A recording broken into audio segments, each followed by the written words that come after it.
Yeah. Tell Padmaja that we are live on YouTube.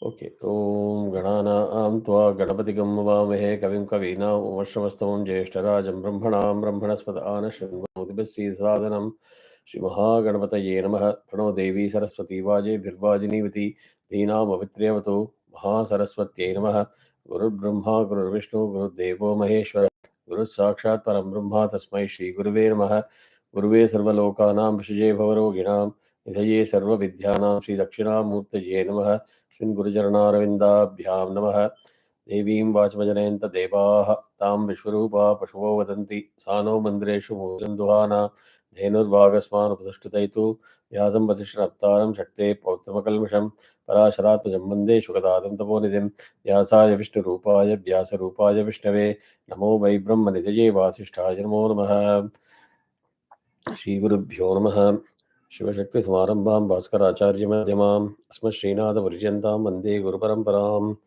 श्रीललिता Mahatripur सुंदरी समेत श्री चंद्रमौलीश्वराय नमः श्री कांची कामकोटि पीठाधिपति जगद्गुरु Shri Shankaracharya Shri चरणयोः प्रणामाः. So mantra number 9, which we probably touched the last time, it goes as Eshonuratma Chetasa Veditanyo Yasmin Pranaf Panchadha Samvivesha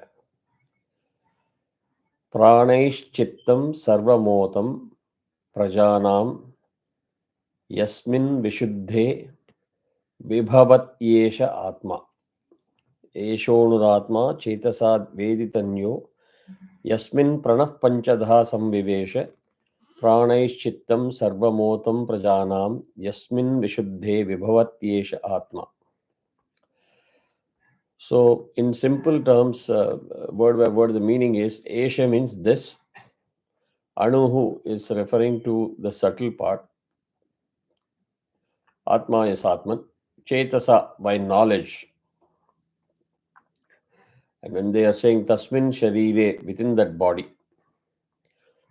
Veditavyaha should be realized, not experienced. Yasmin, in which body? Pranaha is the prana, Panchadha in 5 parts.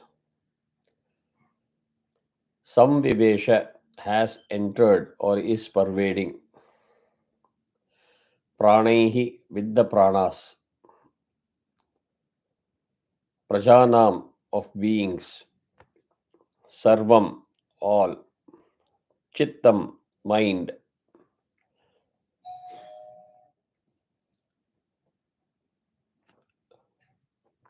Otam pervaded.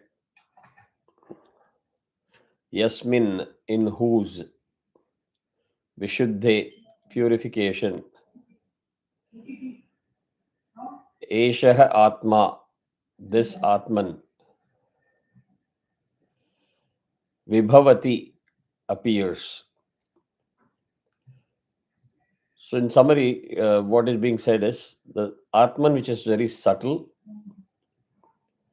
is to be realized by knowledge there, wherein has entered the pranas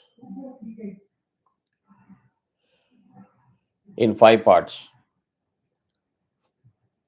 We all discussed the various parts where the five different pranas are residing, right?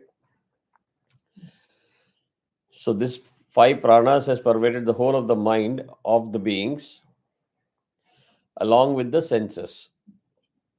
Here we are talking of the karmendriyas. The purification of which means the purification of the mind, this Atman shines forth.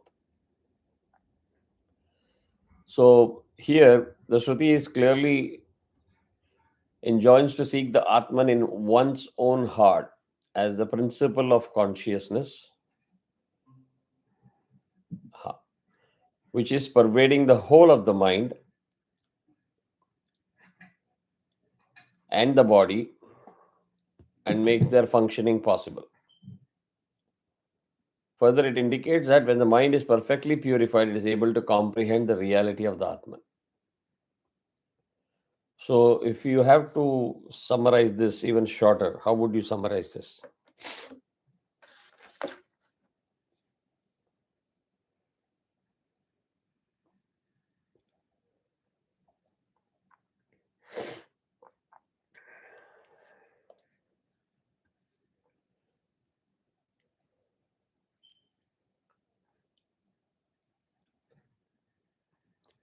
If you need to further condense this, what is the message in this mantra?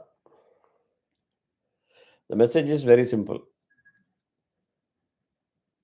The 5 pranas which exist in the body need to be kept pure and untainted from grief. Grief is made a special mention because it is the desires and attachment that leads to grief.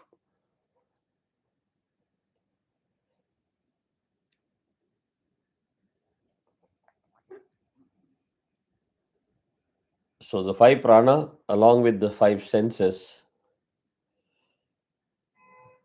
it has its impact on the mind. Chittam, mind is chittam. And when that impact is full of grief, tainted with grief, it's not pure,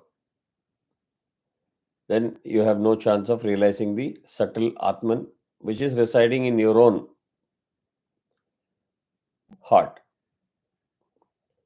So, in order to realize that Atman, you need to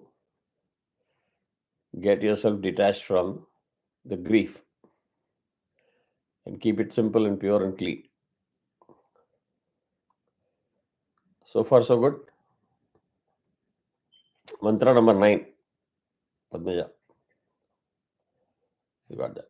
But grief is not specifically mentioned in this particular.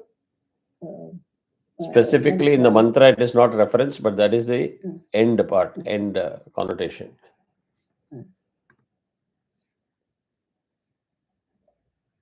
But to keep it pure is the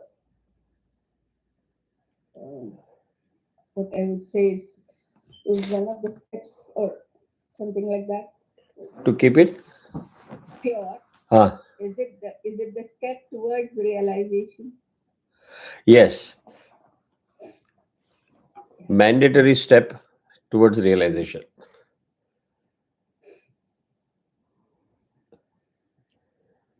Yeah, go ahead. Okay, yeah.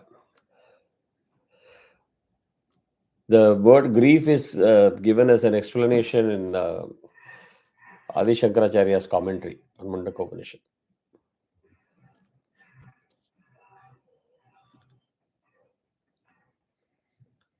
So the next mantra is mantra number 10, which is the last mantra of this Khanda. Do you have the script or you don't have the script? You don't have the script. Oh.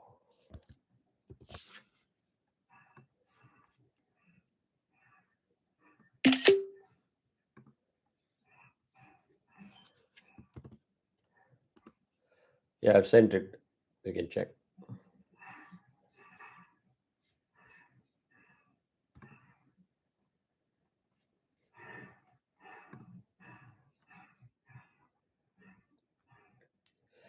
I've sent it in the group. If you can download it and check it. Yeah. Okay. So the mantra goes like this: Yam yam lokam manasa samvibhati vishuddha sattva kamayate yanscha kaman tam tam lokam jayate tamscha kamantasmadatmagnyam ह्यर्चयेद भूति कामः ह्यर्चयेद bhuti kamaha. So the mantra is again yam yam lokam manasa samvibhati vishuddha sattva kamayate yanscha kaman tam tam lokam jayate tamscha kamans tasmadatmagnyam hyarchayet bhuti kamaha. So let's take the meaning of the mantra literally word by word. Vishuddha Sattvaha, the one of purified mind.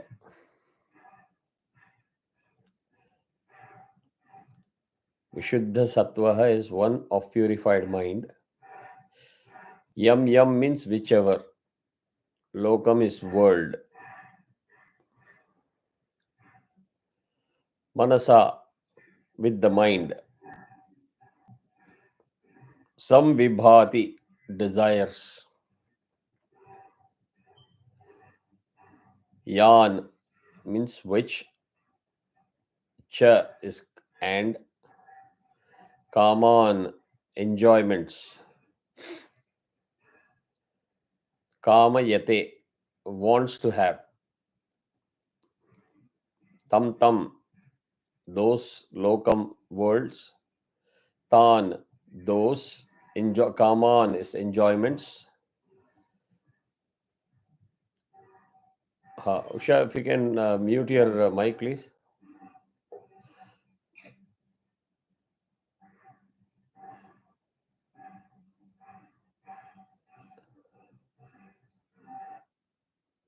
Thank you. So, tam tam, those lokam worlds. Tan, those. Kaman, enjoyments. Cha, and. Jayate, wins. Tasmat, therefore. Bhuti kamaha, he who desires opulence. Atmanyam, the knower of the Atman. He, verily, archayet, should worship. So whatever world the man of purified mind wishes for in his mind, whatever desirable objects he desires, he wins all those worlds and all those desirable objects.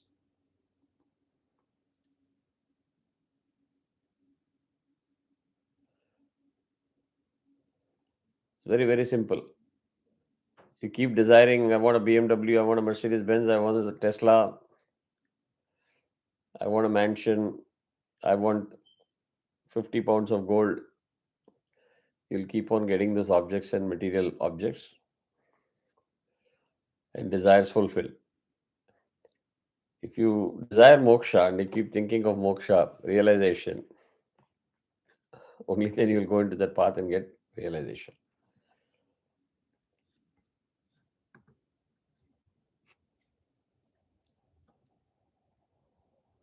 So, what this mantra says is whichever region is thought of by the mind and whatever desires the man of purified mind desires, that region and those desires he obtains. Therefore, one who wishes to have prosperity should worship the knower of the self. The realization of the self is a simultaneous fulfillment of the deepest aspirations, together with all the desires, internal and external, unmanifested and manifested, subtle or gross, of the individuals. The state of sattva or absolute purity of mind is not an individualistic experience, but a universal one. Sattva is free from rajas, and therefore the experiences of the individualities are denied in it. Are you able to connect it to the process that I have explained?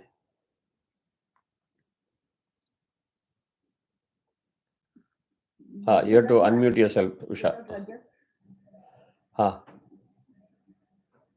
Go ahead, Patuja, go ahead. No, only if there is a rajas, there is action, and the action of our senses and sense organs. Without rajas, there is no experience, I feel. Correct. So sattva is free from rajas, right? Yes. Sattva is what? Um, Power of matter. revelation. Power of revelation, right? Usha, you wanted to say something. So just repeat the last part because went too fast for me to grasp the words. Okay. Sorry. The point that is being made here in this mantra is the realization of the self is a simultaneous fulfillment of the deepest aspirations, together with all the desires, both internal or external, unmanifested or manifested, subtle or gross, of the individual. So, the state of sattva or absolute purity of mind, that is why they Mhm. say sattva has got the power of revelation, as if you're throwing light on an object, right? When sattva is uh, see when the sattva, the pure state is achieved, the purity of mind, it doesn't become an individualistic experience but a universal one. How does it become universal? Sattva is free from rajas, and therefore the experiences of the individualities are denied in it. Go back to those five senses. We are all looking at the same stuff around us. We are hearing the same sound. We are feeling the same temperature. Everything is same. But one person will say, oh, it's very cold. Other person will say it's very hot. How does it become different? The I, the ahankara gets attached, which makes the difference. Rest of the process is the same, right?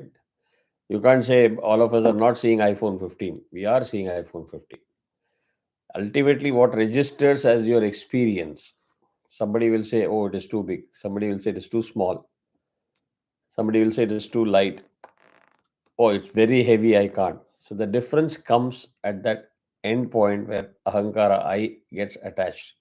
That is how it becomes your experience. So when sattva takes over rajas, there is absolute purity of mind. It is selfless.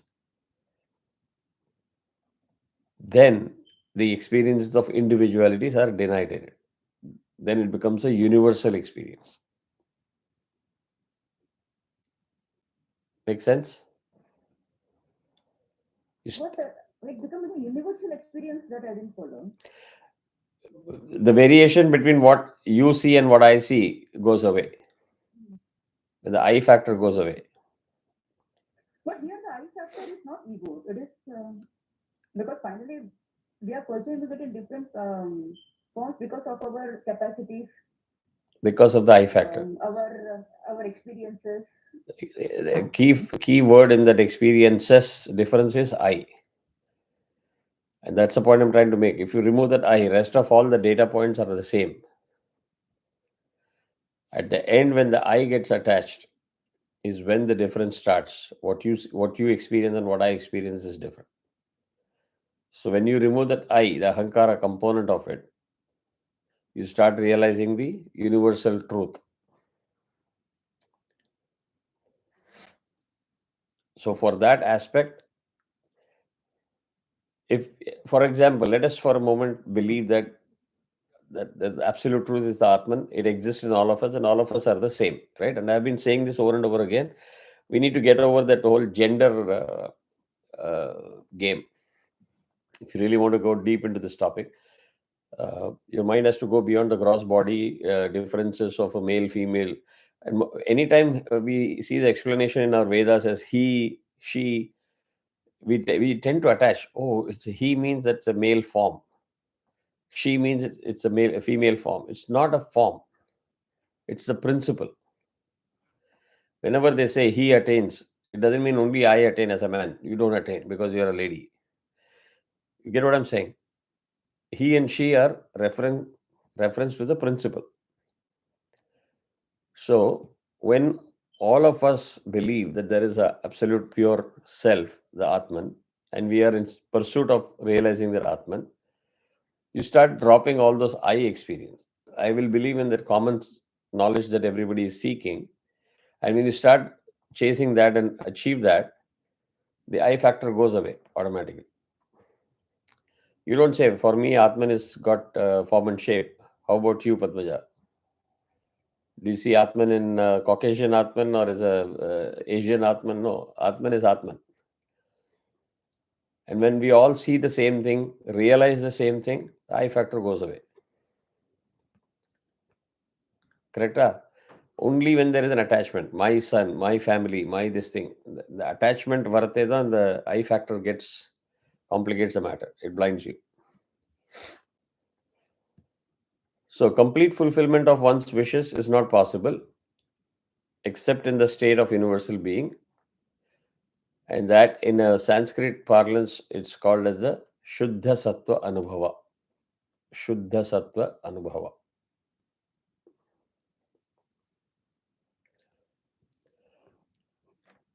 So they are reiterating the fact that because of the omniscience and omnipotence of the knower of self,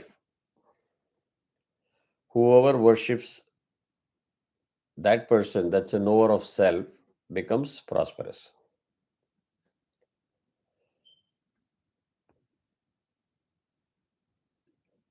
So the sankalpa of the knower of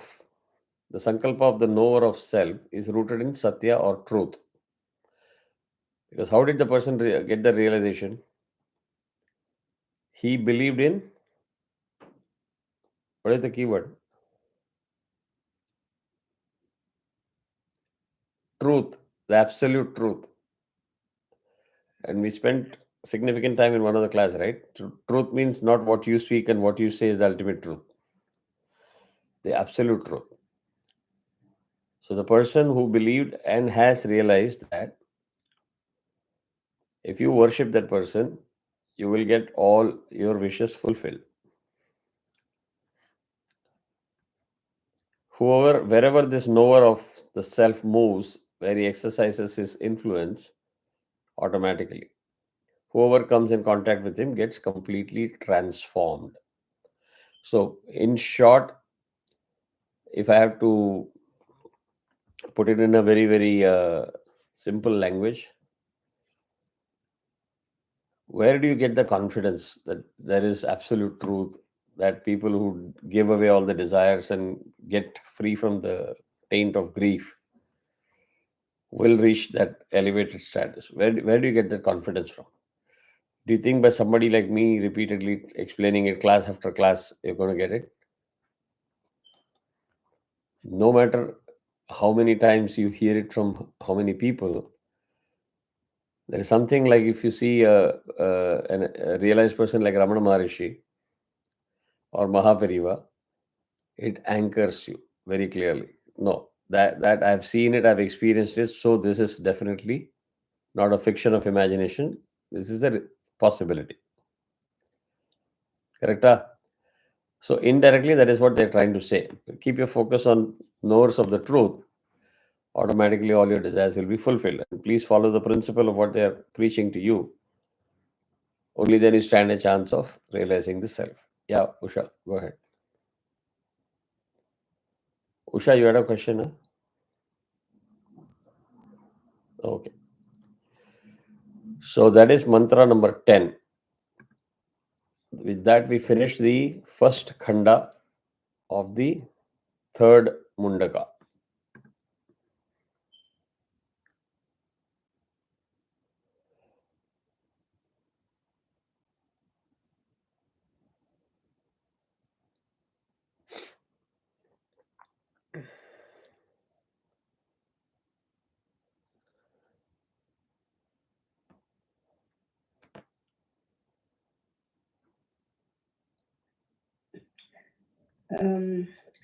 Are there any steps mentioned for that purity of thought?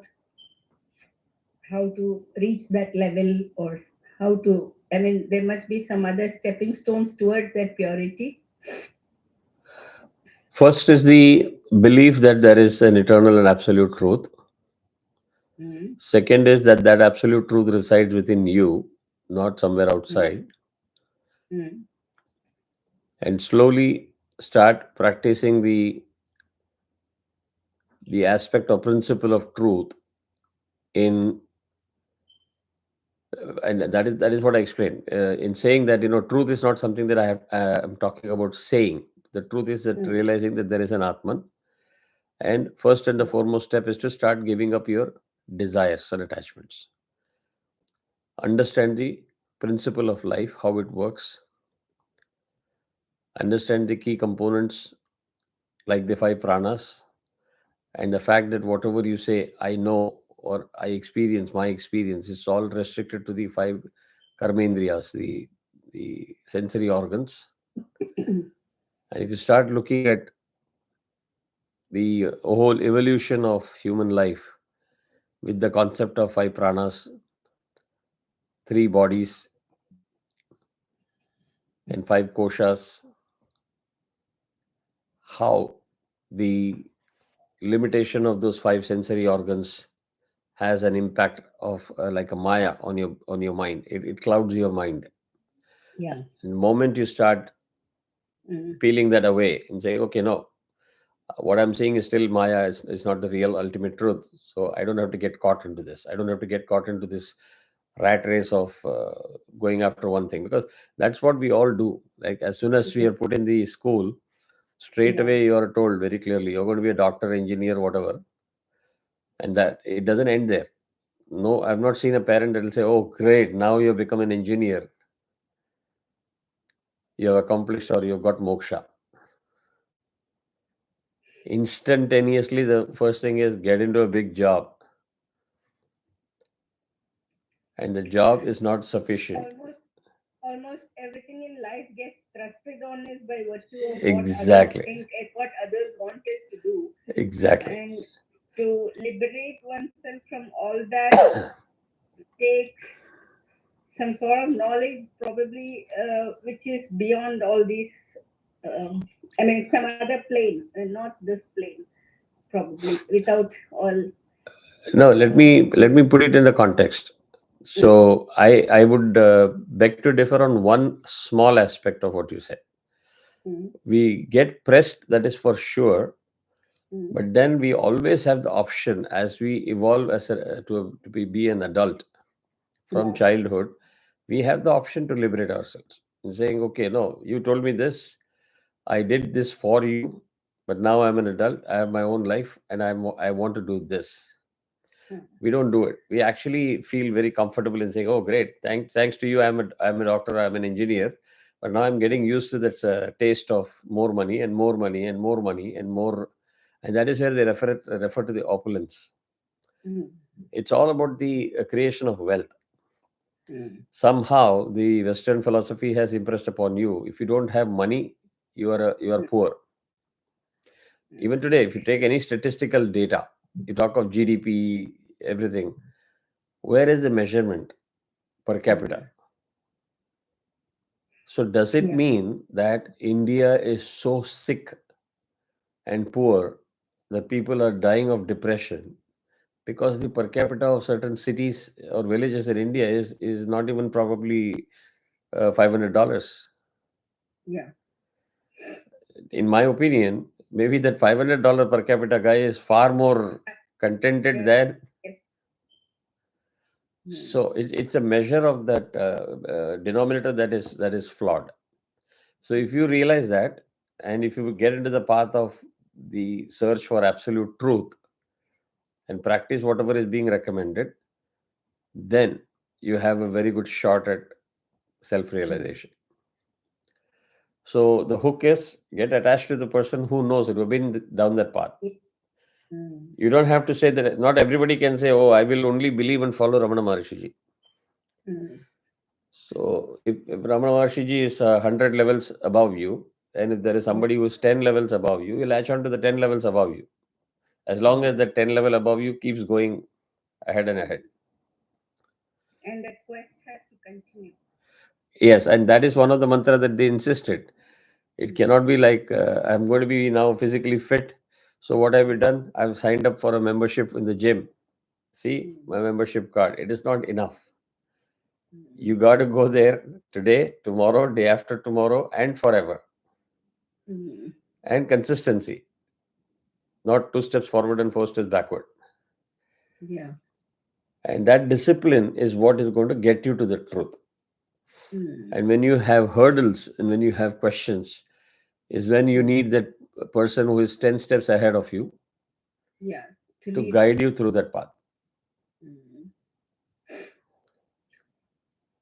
Yeah. I'm actually literally pushing this whole Nyasam concept very, very aggressively with anybody and Mm. everybody that I talk to. Because Mm. somehow that Jnanodayam has come in my head. If you Yeah. don't understand mantras, and if you believe this mantra is all bogus and I can't do it, I understand, but I can't.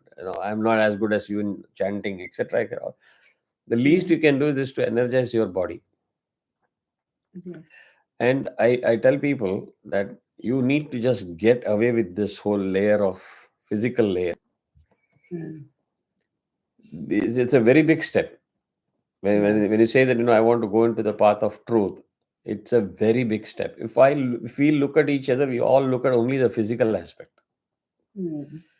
Whereas if the day you're able to realize that there is so much more complicated, subtle layer, Yeah. which is what is controlling you. Literally, your eye blinking or your fingers or hand or legs or shoulders is not creating problems for you, Mm. right? It is that layer behind it where that mind resides. Mm. It's a very big monkey. It keeps Mm. jumping from one thing to another. Your physical brain doesn't move, right? It's fixed in one place. No matter how much Yes. you shake and dance, it is still stable. But you still sit like this, physically absolutely immobile, your Mm. mind will take over. Mm. So, can we start looking at each other as okay, here are the seven centers or chakra energy centers, here are the five pranas, right? Here are the energy pathways Mm. that all connects to this energy centers, and everything in your life is all about how you manage this kundalini energy or whatever you want to give the name as, rising it from energy center to energy center. Automatically, when you reach here, you will see you're out of Maya. Mm. But that requires a lot of discipline, focus, meditation. So I recommend people. I recommend people at work. I recommend people whom I'm counseling. Spend at least an hour every day. Do basic nyasam. You have no idea the amount of power that is there in this whole part, from here Mm. to here, from your private part. This leg is absolutely a useless entity which does nothing but helps you move. It will decide whether Mm. you're 5 feet tall or 6 feet tall. That's about it. But there is so much of action in the torso from here to here. So if you believe in that energy principle and keep it, and you don't have to go to a gym or do anything. You just sit down and do those mudras and do those nyasams. Believe and starts visualizing the inner layer more than the outer layer, and stay focused on that. And people who have religiously following for the last probably 2 years, now they are saying, yes, I can sense a lot of peace. I'm talking of even youngsters. There are people who are 28 years of age. There is a significant difference. They're able to get the belief that, yes, even I can be calm. Even I can look at things in a different way. You just have to have the guts to pull yourself back from that rat race. It's okay if somebody is rushing ahead and they're making $1 million more than you. The day you get that feeling, it is okay. You have achieved a major success. The more you get attached to that thing, oh, that person made 1 million, I have to make 2 million. You're finished. And we learned it when we moved, and I'm telling you of my own experience. When we moved into this country, I have had lots of experience with many ethnic communities, not just Indians. I used to travel abroad even before we migrated. So I've interacted with Koreans, Chinese, Japanese, many people. They're all of different makeup. So when we came in, first experience at school, kid is under absolute gas chamber pressure. In India, it's a different gas chamber. Here, it's a different gas chamber. What is the pressure? You look at the local Americans, very relaxed. They will not put the kid to extraordinary amount of pressure. But you see a Chinese or a Korean parent, they actually keep a diary for every child. Okay. So this course is done. Why do it in fourth grade? Do it now itself. So the whole thought process is how much to pack up in 1 year, how much to do ahead of time. So what happens is when you start going and interacting with those parents, you feel you're doing a gross injustice to your own child. Then you start enrolling the child into advanced courses. Here the concept is there. You can do college level courses at school itself. It's called AP. So instead of one AP course, you will take 3 AP credits in a semester. At some point of time, the board school administration said, "Do you understand what you're trying to do to your child? It's not necessary. There is a reason why people said 16 years to graduate." So it is that craze that we have to stop. That the first detachment starts from there. Yeah, if Usha is wearing the most expensive sari, her choice, her life. I don't have to compete and beat that. I'm still happy where I am. So you chart your own course. You start believing in this whole system that I'm talking about. And let judgments or judgmental type of conversations or statements go away. And these are very simple, inexpensive things. You do nyasam with your own hand, with the sparsham. You think of a god, bijaksharam, or even with om as a pranavam. You keep doing it. And I don't know how many of you have tried. How many times have you kept your hand in the heart in anything that you do?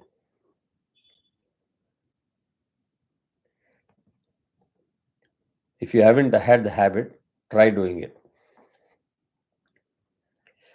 The moment you keep your hand in the heart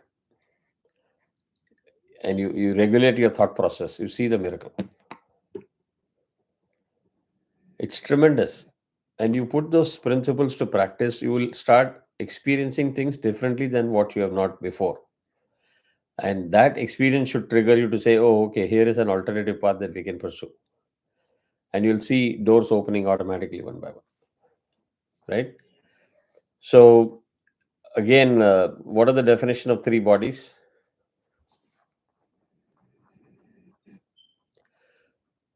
Sthula, Sukshma, and Karana Sharira.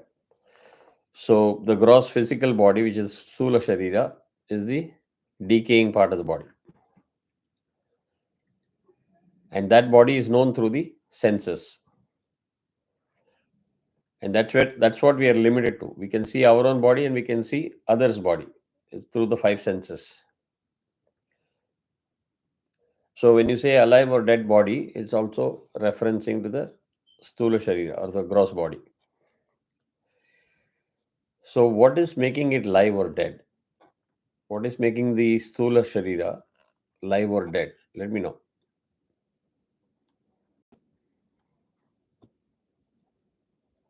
The conscience, Okay, the slightly. Brahman that we say. Okay. Any other answer?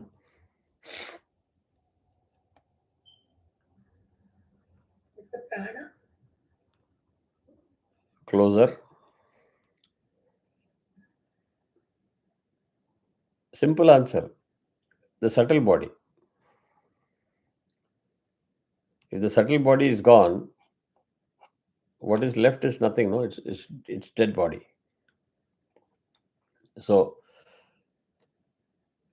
what happens is gross body is the most dominant in the waking state. So now you start connecting the bodies to the state of consciousness. How many states are there? 3 states of Jagrat, Sushupti, Swapna. And Turiya. Correct. You gave me a heartbeat. I skipped my heartbeat when you said 3. No, the general three are always there. The Turiya is when you have realized the Atman. Till such time, We haven't experienced it yet. awakening, the dream state, and the sleeping state. No, I'm just The kidding. last one is the Turiya. Yeah. You are aware of that, but not experienced. Correct. Because you cannot experience it, you have to realize that. The 3-year state has to be realized. But in a lighter moment, I just wanted to make sure that you don't forget the most important for which we are learning Mundaka Upanishat. No, Yeah. that is ingrained in my Yeah. mind. Yeah. In fact, it takes little time to reach that state. So every Vedanta textbook explains these three states, and then it says the final is this. 3-year state. Correct. Yeah. Padmaja, you were saying something? No, the subtle body can be said to be the Brahman.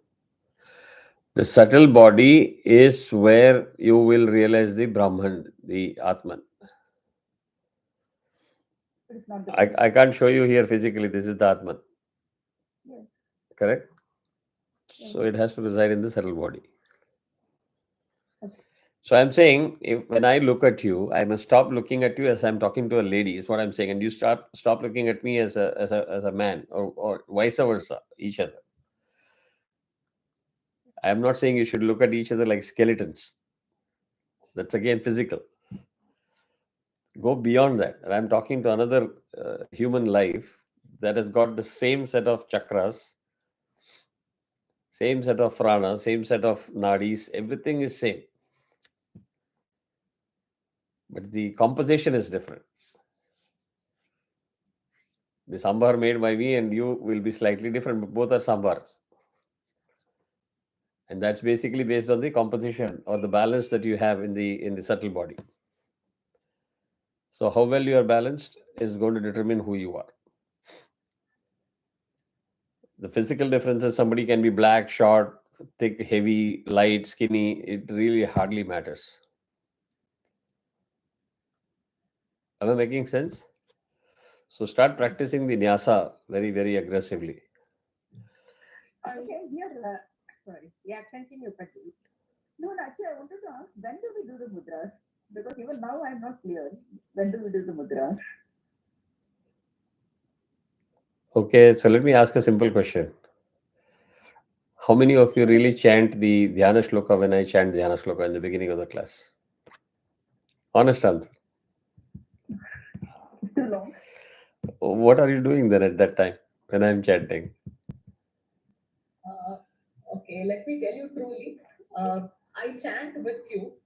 Okay, some parts I have learned by heart. Some haven't yet gone into my thick head.